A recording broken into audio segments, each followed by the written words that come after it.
Hola y bienvenidos al canal de YouTube de Gloncom. Soy Daniela Grijalva. En esta serie estaremos conduciendo entrevistas en Ibero-Latinoamericana con expertos de la enfermedad renal en diferentes partes del mundo. En Gloncom, nuestra misión es compartir la formación médica basada en las mejores pruebas disponibles, libre de prejuicios comerciales e ideológicos, y crear una plataforma para colaboración en investigación entre clínicos y académicos, guiada por las necesidades de los pacientes y sus cuidadores.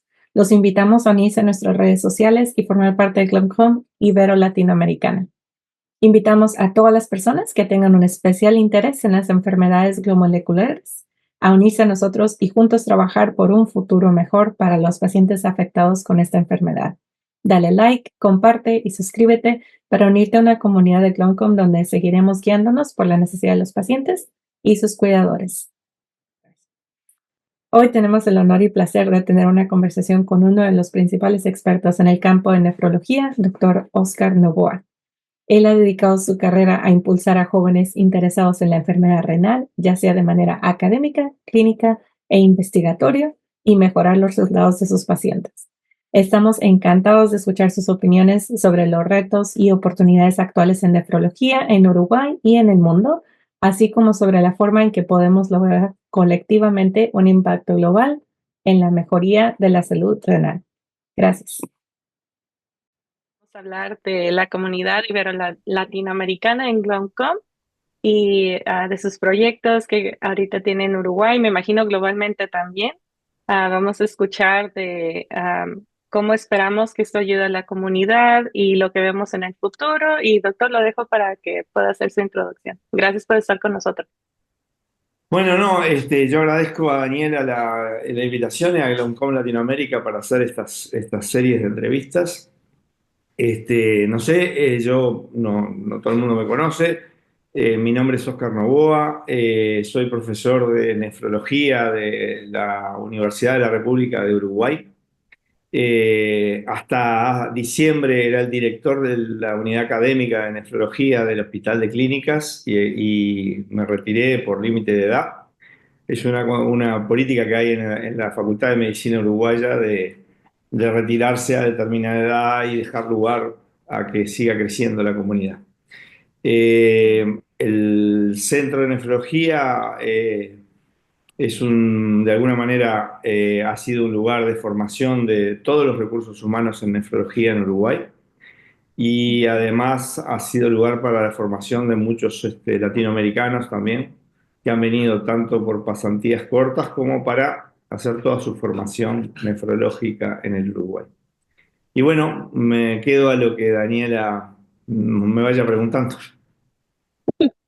Gracias, doctor. Y en cuanto a su especialidad, cuando se estaba preparando, recordando en los tiempos cuando estaba haciendo su especialidad, am, en ese tiempo fue directo a la universidad, luego se especializó o encontró la fellowship No. después. La historia, bueno, yo empecé, entré a la Facultad de Medicina en el año 78, así que imagínense que hay un largo tiempo recorrido. Estudiando en la facultad, nosotros teníamos en aquel momento un programa de internado obligatorio y ese internado obligatorio era durante 3 años, siendo estudiante todavía de medicina. Y en aquel momento yo compartí mi actividad entre la actividad clínica como interno del Hospital de Clínicas y también como docente de una unidad académica básica que era fisiopatología. Y donde allí empecé con una tutora, mi colega, la profesora Gadola, a hacer investigación experimental animal en progresión de enfermedad renal, en un viejo modelo de Okay. enfermedad renal que era la nefrectomía 5/6 en ratas. Desde allí entonces me aproximé a la nefrología ya como estudiante y como docente de los primeros años de la carrera en la universidad, como investigador básico, o por lo menos siempre traslacional en realidad.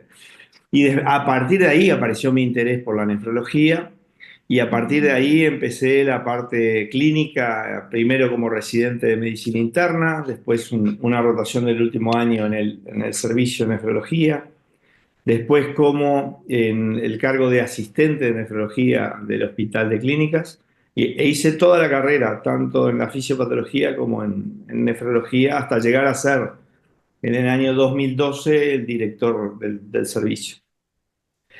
Vale. Concomitantemente, o sea, y en realidad el desarrollo de la nefrología uruguayo no era, o sea, la cátedra empezó a funcionar en el año 79, pero siempre tuvo un desarrollo muy riguroso, teniendo un montón por los que me precedieron, el profesor Masuki, distintos colegas que tuvieron mucha impronta en la nefrología nacional, tuvieron la capacidad de ordenar el trabajo de tal manera que la mayoría de los diagnósticos y de los tratamientos se registraran en un registro nacional. Tal es así que existe hace mucho tiempo un registro nacional de diálisis y trasplante y un registro de enfermedades glomerulares, que ese registro registra a todos los pacientes que se hacen una biopsia renal en el país. Desde la década del 70 y desde el 2000 es obligatorio por el Ministerio Público tener ese Vale. registro. Y eso hace que Uruguay tenga mucha información nefrológica y eso también Ujú, alimentó mi pasión por esta historia. ujú. No No, tengo que dejar entre medio de todas estas vueltas. En el año 2000, ya con mi familia grande y unos cuantos hijos y mi pareja, nos fuimos, yo me fui becado por la Sociedad Internacional de Nefrología a Chicago, a la Universidad de Illinois en Chicago con el profesor Arruda, a hacer trabajo experimental en aquel momento en un modelo de cultivos celulares en el transporte de bicarbonato en el túbulo proximal. wow. Y eso de alguna manera ese año en Chicago me aportó a una visión más académica de la nefrología, de la investigación más sistemática, etc. Así que también tuve esa vuelta.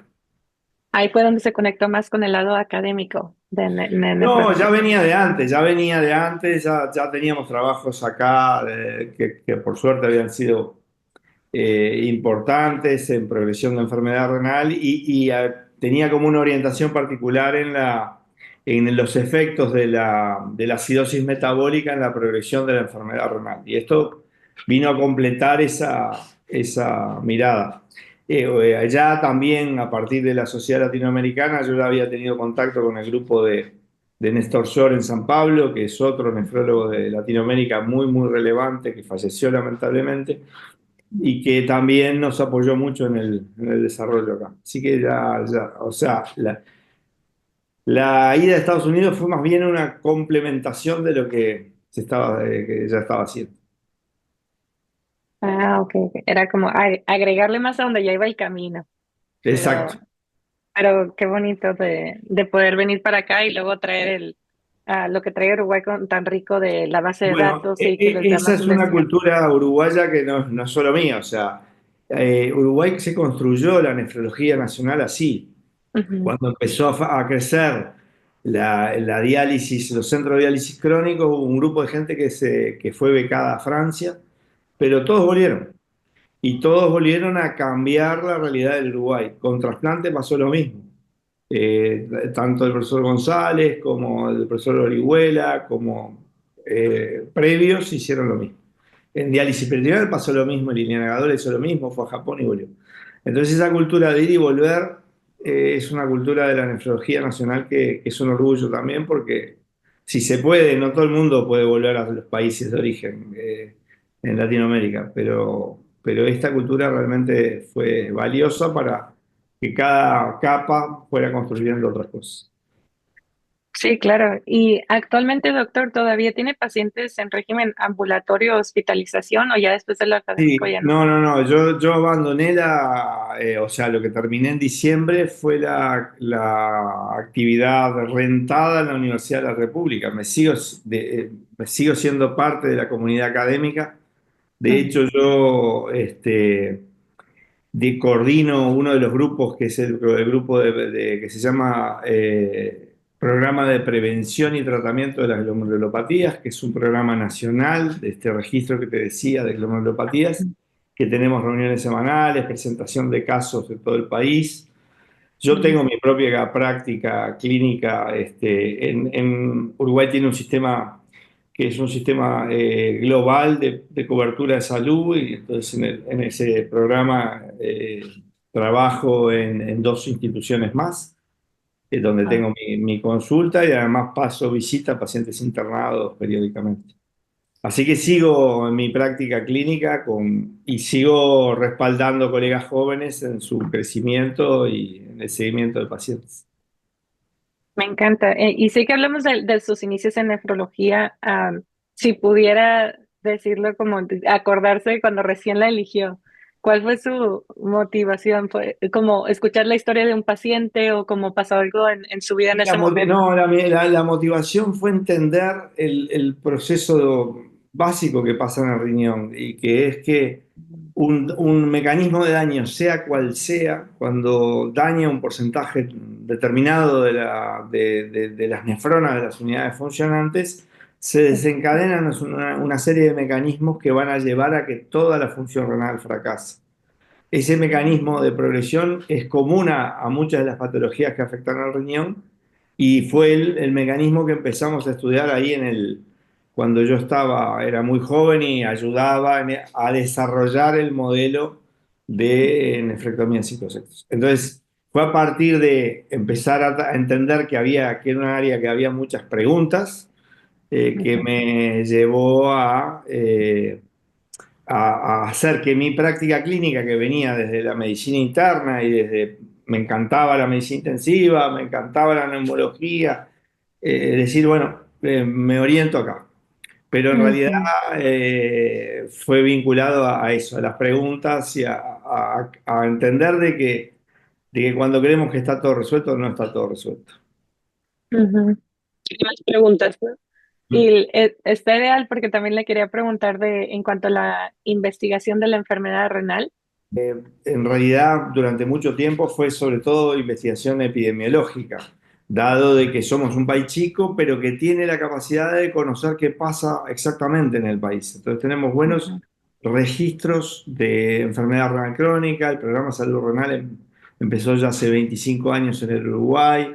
La diálisis empezó en el año 82 y está registrada en ese momento. El trasplante empezó en la década del 60, pero se consolidó. Y entonces, desde la unidad académica de nefrología, del Centro de Nefrología, ujú, acá, como un país chico, uno tiene que tratar de ayudar que se desarrollen todos los diferentes áreas. Entonces, en la última etapa de mi carrera, he ido ayudando a distintos grupos de distintas áreas, de trasplante, de enfermedad renal crónica, de enfermedades glomerulares, de progresión, a colaborar con grupos muy potentes para hacer investigación clínica en esas áreas. La investigación terapéutica en el Uruguay tiene limitaciones porque no ha crecido mucho la participación en ensayos clínicos, y esa es una de las cosas, es un debe un poco, y estamos en esa etapa en la construcción de esa área, de que los uruguayos puedan acceder a participar en ensayos clínicos randomizados. Y después, en alguna de las áreas lo que nos ha pasado es, bueno, como tú decías, colaboración internacional. Hemos tenido colaboración muy fuerte con el grupo español, con el GLOSEN, y allí hemos participado. Somos como el primer país que no integra España, perdón, es el único que no integra España, que participa en estudios colaborativos de GLOSEN también. Así que en esas áreas he estado. Y otra cosa que me ha enfocado mucho en el último periodo es acompañar en el proceso de formación de doctorados académicos. Y Mm. entonces ayudar a ser tutor de algunos colegas que están tratando de terminar su doctorado. Eso es lo que me he metido. Sí, no, y está ideal porque también le quería preguntar, ¿qué recomendaría a un nefrólogo novel interesado en dedicarse a la investigación en particular? Bueno, la investigación tiende a ser cada vez más rigurosa, eso genera dificultades para tener una doble ingreso. Entonces, en realidad yo creo que lo ideal, pero lo que es difícil de hacer, es acompañar la formación clínica, que es muy exigente, con una inmersión temprana en un proceso de investigación. Un proceso de investigación que lleve a conocer las herramientas tanto estadísticas como metodológicas de la investigación rigurosa, ya sea la investigación basada en hipótesis, como la evaluación epidemiológica de patologías, pero que es importante desarrollarlo desde joven, porque si no es muy difícil pensar que lo voy a hacer después. Eso por un lado. Y por otro lado, lo que es muy importante es la elección del tutor de un joven, que cosa que no es fácil. Encontrar a alguien que le dedique tiempo, que sea riguroso, pero que a su vez le permita hacer él lo que tiene que hacer. Y lo acompaña a hacer él lo que tiene que hacer. Entonces, eh, le, le- le- le propondría esa situación. Creo que para Latinoamérica salir del país es bien importante, con la Ujú. idea de salir y poder volver. O sea, tener un periodo de formación afuera del lugar donde uno está trabajando es siempre algo que te abre la cabeza y que abre otras miradas. Claro, maneras diferentes de hacer las cosas, ¿no? Ya sea por eficiencia o cómo atender Sí, mejor al claro, o paciente. porque, bueno, porque uno logra llegar a un lugar que tiene más recursos económicos y eso permite que pueda desarrollar el área de su investigación. Ujú. Pero bueno, estamos en un momento que no es fácil en ningún lugar del planeta, en este momento, dedicarse a la investigación científica, donde se están limitando recursos en muchos lados. Sí. Y hasta ahorita, en cuanto a nefrología, ¿cuáles son las tres áreas de investigación que considera que son las más importantes? Eso, digo, me parece, del punto de vista de la nefrología mirada globalmente, yo Ujú. creo que hay una primera parte de la enfermedad renal que es el diagnóstico preciso de lo que le pasa a los pacientes. Y en eso tenemos debes. Tenemos debes de tal manera que según algunos registros, nosotros, por ejemplo, atribuimos a la diabetes o la responsabilidad de la enfermedad renal diabética. El grado de certeza que tenemos de ese diagnóstico a veces es muy bajo, lo mismo cuando que pretendemos atribuir a la hipertensión arterial o a causas vasculares.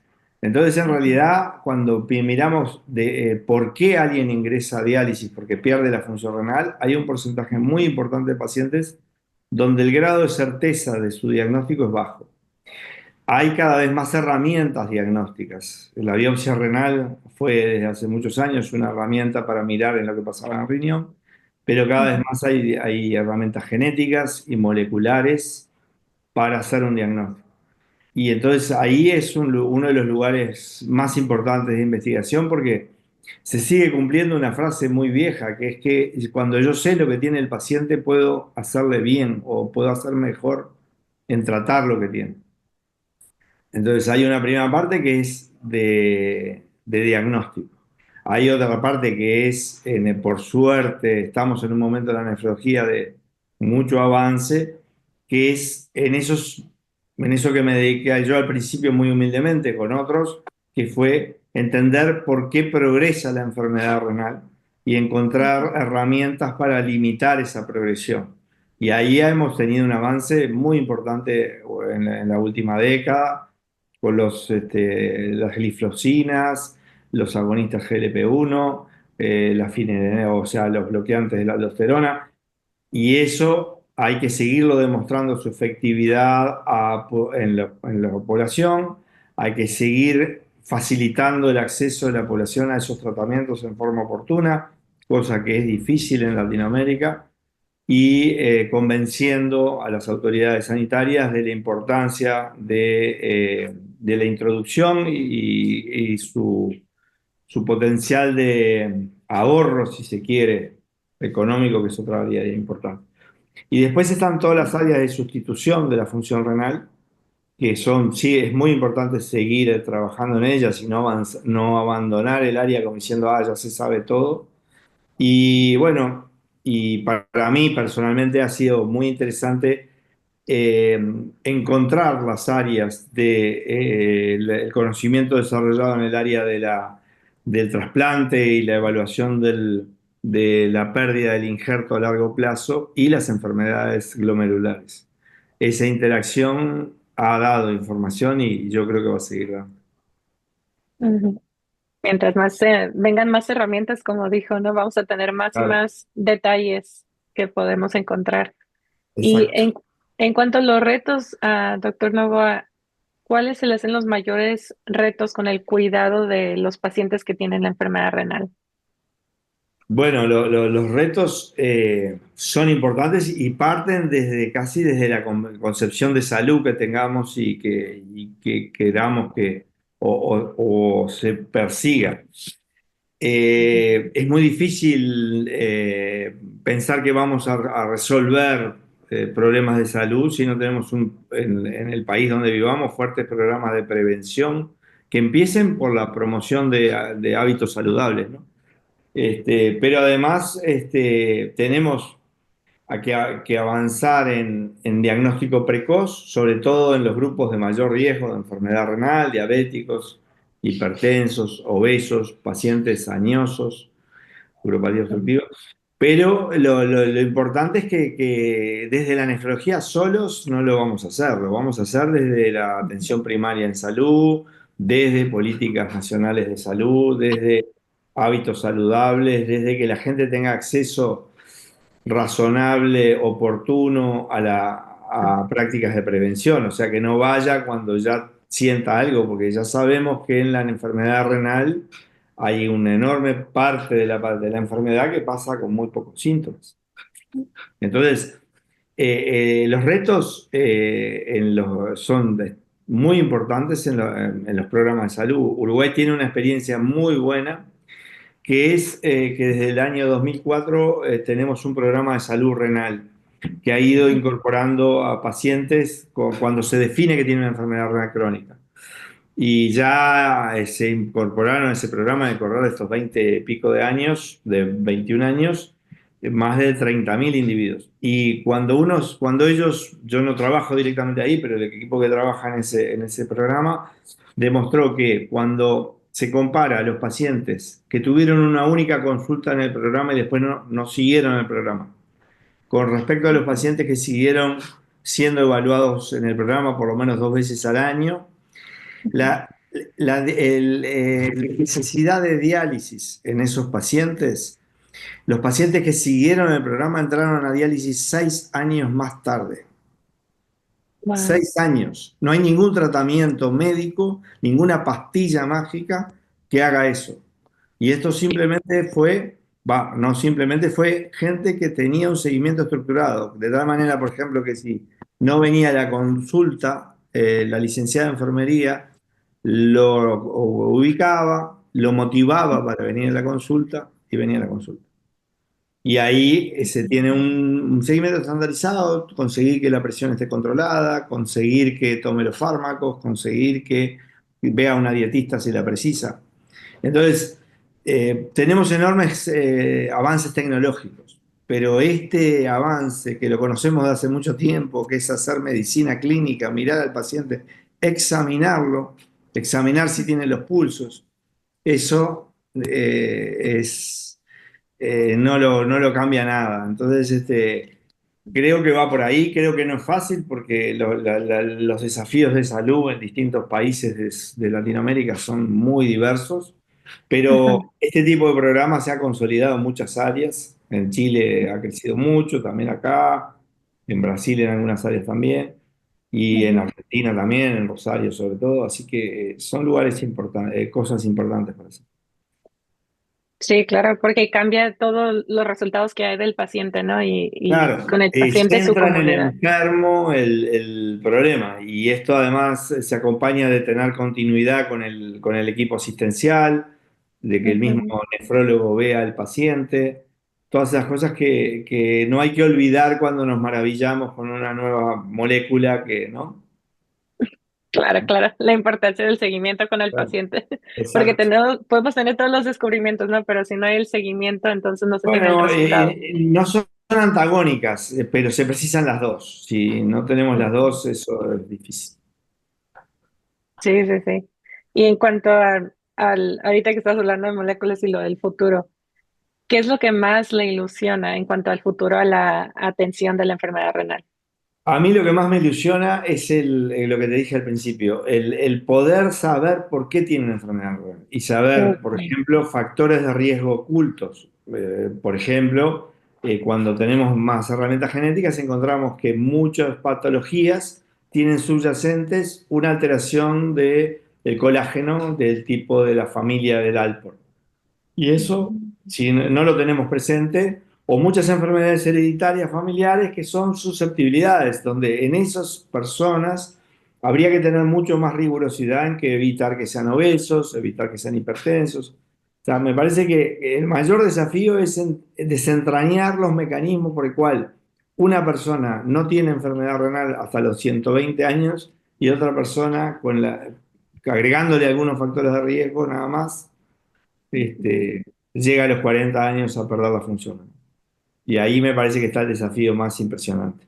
Y por supuesto, lograr que cada vez menos enfermos requieran, por lo menos en determinadas etapas, sustitución. Ahí viene el problema del envejecimiento poblacional y de que en Ujú. realidad cada vez más nuestra población en diálisis es cada vez más añosa. Y eso también refiere a otros desafíos que es calidad de vida y calidad eh, de, de disfrutar el tiempo de vida útil y Ujú. no alargar la vida. Ujú. Sí, y cuando estaba mencionando las necesidades, también otra de las preguntas que le queríamos hacer es, ¿cuáles son algunas de las necesidades no cubiertas en la atención a los pacientes con enfermedad renal? Bueno, eso es un poco lo que estábamos hablando, capaz que ya queda contestar con alguna de las preguntas, pero eso, las necesidades son muy locales. Hay Ujú. necesidad de educación, necesidad de acceso, necesidad de que haya políticas saludables en el país y que no sea solo, bueno, cambiamos lo que decimos, pero seguimos bebiendo bebidas azucaradas, teniendo una dieta de ultraprocesados. Eh, Pasa un poco por ahí. En algunos lugares la necesidad es la universalización y el acceso gratuito a la diálisis. Uruguay eso lo tiene resuelto desde la década del 80 porque la diálisis se financia por un Fondo Nacional de Recursos que Mm. hace que todo uruguayo que vaya a necesitar diálisis crónica está financiado por ese sistema. Entonces, eso no es la realidad de todo el mundo y cada vez y menos de Latinoamérica.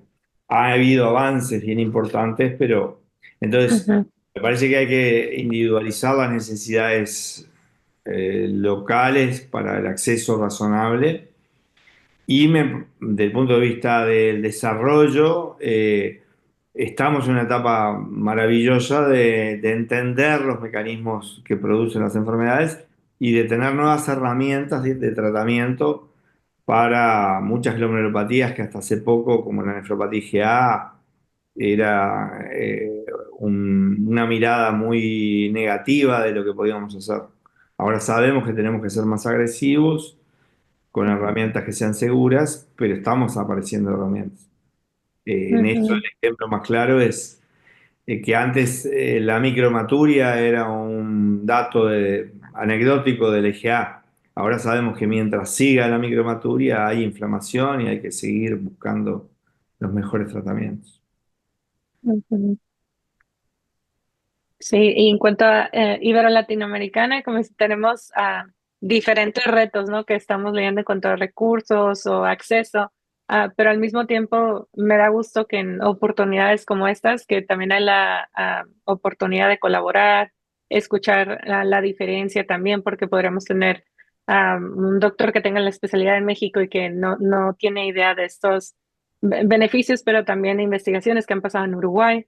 Poder escucharlo por medio del internet y que le interese algún programa o hacer una colaboración. Ahí es donde estamos transformando Eh, en la comunidad, ¿no? El acceso también. Ahí es importante decir que ahí la Sociedad Latinoamericana de Nefrología ha jugado un rol muy importante y que ha logrado tejer esa red antes de que existiera Internet y con colegas que nos precedieron que hicieron un trabajo muy fuerte en la época que había que mandarse cartas y no había correo electrónico y sin embargo ya existía la Sociedad Latinoamericana y ya existía una red que quiso construir. Esa red también influyó mucho en tratar de influir sobre los organismos regionales, como sobre la Organización Panamericana de la Salud.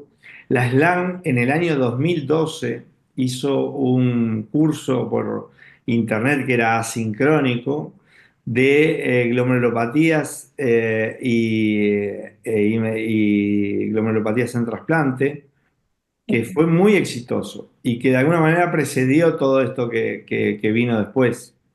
Que ya cuando tuvimos una herramienta que era más mejor como esta y más accesible, Ujú. eh, yo me acuerdo que en el año 2017 recibí el correo del grupo que empezaba a hacer los Ateneos desde Harvard, que después fue Glomcom. Y eso aporta muchísimo a que todos sepamos qué está pasando, a que colaboremos, a que tratemos de participar en trabajos multicéntricos y Ujú. que además veamos cómo fueron solucionando distintos lugares sus, sus problemas. Entonces, la red es fundamental y la red de los jóvenes es fundamental, porque y por eso Glomcom Latinoamérica juega un rol tan importante, porque cuando se conocen de jóvenes, esa solidaridad se mantiene. Y entonces Ujú. es bien importante que se lleve adelante. Sí, sí, y alrededor del mundo, ¿no? Como estábamos diciendo que en Latinoamericana, apenas tenemos la primera generación de la fellowship de Glomcom, pero en otras generaciones ya ha habido personas de todo el mundo y como dice, cuando tienen el gusto de conocerse y crecer en esto juntos, luego viene la colaboración en otros proyectos o conversaciones que no habían tenido. Totalmente de acuerdo. Es verdad que no sustituye que alguien piense que tiene que hacer un periodo de beca en otro lugar, Ujú. que hace que su cabeza, o sea, colaboran las dos cosas, pero esta herramienta ha sido fantástica. Ujú. Y sé que hablamos al principio de lo que le gusta, pero si tuviera como una cosa favorita de la comunidad de Clowncom Ibero-Americana, ¿qué es su ángulo favorito? Mi ángulo favorito es la discusión de casos clínicos en las actividades periódicas. El único problema que por sobretrabajo las hacemos en horarios muy inoportunos para el Mm. descanso de de los nefrólogos, que son los fines de semana. Pero bueno, es lo que se ha encontrado como posibilidad y pues eso hace que uno no participe siempre. Pero claramente la actividad centrada en casos, centrada en problemas diagnósticos o en problemas de la evolución, es una actividad que siempre es muy enriquecedora. Y me parece que además expone a gente joven a presentar sus casos, a tratar de ser riguroso. Nos ayuda a todos a tratar de mejorar las herramientas que usamos o a pelear para tener las herramientas en el país. Así que creo que la actividad originaria, que es la presentación de casos clínicos, sigue siendo un Ujú. hecho muy importante. ¿Y qué le gustaría que la comunidad ibero-latinoamericana de Clowncom hiciera más? Bueno, creo que lo que hace ya es mucho porque hay que acordarse que eso se hace arriba de todo lo que hacemos en cada uno de los centros de referencia, Ujú. en cada uno de los... Entonces tampoco es posible que la gente se centre solo en. Entonces creo que hay que cuidarse de no hacer de más para hacer el pedacito que uno aporta. Ujú. Han tenido, por supuesto, y tenemos un convenio que se hizo con SLAN, que la comunidad de Gloncom Latinoamérica se hizo cargo de actividades de nefropatología en los congresos regionales, y eso es una herramienta, o sea, lo que hay que evitar es que las distintas organizaciones internacionales crean que están compitiendo, siempre están colaborando. Y esa colaboración tanto con la ISN como con la Sociedad Internacional de Nefrología, como con la Sociedad Latinoamericana de Nefrología, como con las sociedades nacionales, es bien importante. Capaz que Gloncom puede empezar a participar de los congresos nacionales. Ujú. Ha dado una colaboración muy importante y ahora se está desarrollando un curso específico para nefropatólogos. La nefropatología es complicada, rigurosa, requiere tiempo, y hay otras áreas de la patología que son mucho más atractivas por el resultado de corto plazo que tienen los patólogos. Entonces esto que está haciendo la doctora Carmen Ávila y eh, los colegas de México, de tratar de formar gente en nefropatología, es muy importante. Ujú. Y que tengan un lugar donde discutir sus problemas específicos, diagnósticos y de herramientas diagnósticas, etcétera, es muy importante también. Sí, claro. Y pensando en el futuro, ¿qué tipo de asociación cree que aportará los avances más significativos en cuanto al tratamiento y la investigación de la enfermedad renal? Cuando decís qué tipo de asociación, ¿en qué estás pensando? Porque no ubico bien. Sí, sí, claro. Y es una pregunta muy grande también al mismo tiempo, ¿no? Claro. Asociación podría ser en cuanto a colaboraciones globales, que creo que lo hablamos temprano en la Bueno, conversación. me parece que hay un avance que se está tratando de construir, que es redes de registros Ujú. nefrológicos, que es muy importante. Eso requiere una, una asociación de colaboración que yo le llamaría horizontal, es decir, donde todos estuviéramos de acuerdo en qué datos registramos y después cómo accedemos a manejar esos datos. Pero hay una serie de grupos, y es una iniciativa que se ha generado en varios lados, que están tratando de hacer que enfermedades muy poco frecuentes, que por lo tanto sea muy difícil conseguir un grupo de pacientes con esa patología como para hacer un ensayo clínico, puedan tener un seguimiento más o menos sistematizado y te puedan recolectar una serie de datos sistematizados que nos permitan entender mejor cómo tratarlas o cómo diagnosticarlas.